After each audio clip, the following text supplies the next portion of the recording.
Rise up! Rise up! Rise up! Rise up! Yes. You know what's going to be an excellent opportunity for our good friend Justin Long. Don't go too far, my friend. Coming up here.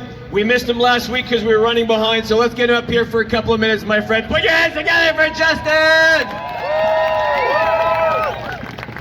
Hello everybody, my name is Justin Long. I'm a volunteer for the Hugs Over Masks group in Hamilton.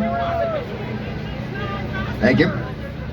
Bear with me one second. First off, I want to promote an event that we're having, Freedom Rally, next Sunday, November 8th at City Hall in Hamilton, starting at noon. You're all invited, all you wonderful people. We'd be proud to stand with you. There have been some people like me who have stated for years that there is an agenda being played out that will result in a coming economic collapse, forced mandatory vaccinations, digital identification, digital currency, and a microchip to track and control it all, resulting in a one-world communist-style government to rule over all of humanity. Make no mistake, this new normal we are currently witnessing will transition into a new world order. A few years ago, simply saying the words New World Order would have you labeled as a crazy conspiracy theorist.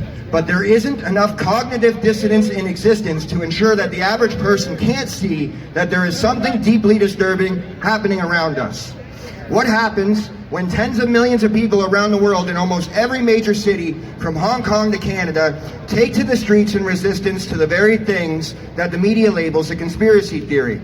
What happens when people realize that the Great Barrington Declaration, condemning the lockdowns and increased poverty it creates, has been signed by 567,820 concerned citizens, 11,097 medical and public health scientists, and 30,962 medical professionals last time I checked? Do we listen to them, or do we listen to the national media that has the lowest viewing ratings ever in our history and is repeatedly bailed out to the tune of billions of dollars of taxpayer money? Our money. We are paying the media to lie to us and manipulate us into viewing our obedience as a virtue and our freedoms as selfish. The rich piss on us and the media tell us it's raining. There is an agenda being played out, and that agenda does not care if you are a liberal or a conservative, if you support the NDP or Green Party, PPC or Republican Party. Those at the top are either handpicked, have sold us out, or are blackmailed into compliance. How can we tell if a politician is lying to us? The answer is simple. Their lips are moving. Just look up the Supreme Court ruling in Canada called the People versus J. Wilton Littlechild. It states that our politicians are allowed to lie to us with impunity and have no obligation at all to keep their promises to the people. Our world leaders are selected and not elected. The question is, who selected them? Doug Ford just last week admitted that he takes orders and he doesn't like all the rules. Who is he taking orders from? He certainly isn't listening to the people, or the science, or the law for that matter. Our charter rights supersede their bylaws, and even the Government State of Emergency Act has to honor those charter rights. The truth is, there is no politician that can or will save us. The whole system is corrupt. Our politicians swear an allegiance to the Crown. Our courts and lawyers, our judges all swear allegiance to the Bar Association that owes their allegiance to the Crown. But the Crown is not what you think it is. It is not the Queen or the monarchy. If you dig deep enough, you will find that the Crown is actually the corporate entity known as the City of London, which is the financial center of the world, or more specifically, the bankers that own it. So to sum it up, our courts, our judges, our governments have all sworn their allegiance to a group of international bankers and wealthy elites, not to the people. The Government of Canada is a de facto corporation that is listed on the New York Stock Exchange, masquerading as a lawful government. De facto means without lawful authority. The reason for this is because the country of Canada was never properly confederated.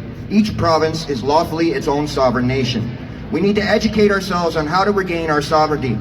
If you research the 8 elements to a lawful contract, you will discover that 95% of the contracts that we sign are based on fraud.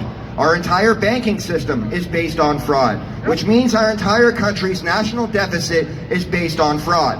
We the people are not liable for debt acquired through fraud. The banks conjure money out of thin air and lend it to us with interest. This is known as usury. William Lyon Mackenzie was once quoted saying this: Until the control and issue of currency and credit is restored to the government as its most conspicuous and sacred responsibility, all talks of sovereignty, of parliament, and of democracy is idle and futile. Once a nation parts with control of its credit, it matters not who writes the laws. Usury, once in control, will wreck a nation. No politician is going to be our savior, and we should not trust any of them until they start publicly speaking out about the issue with the banks and the Supreme Court ruling, which allows politicians to lie to us with impunity. Until they start speaking about these important issues regarding our sovereignty, they should not be trusted at all, period. Knowledge is power, and intelligence makes a person unfit to be a slave. Freedom must be taken because our oppressor will never provide us with the means to be free. It is up to us to stand against this tyranny together through united non-compliance. Never doubt that a small group of thoughtful, committed citizens can change the world. Indeed, it is the only thing that ever has. Thank you for your time. I'm so very proud of all of you, and remember, the power of the people is greater than the people in power. Thank you, my friend.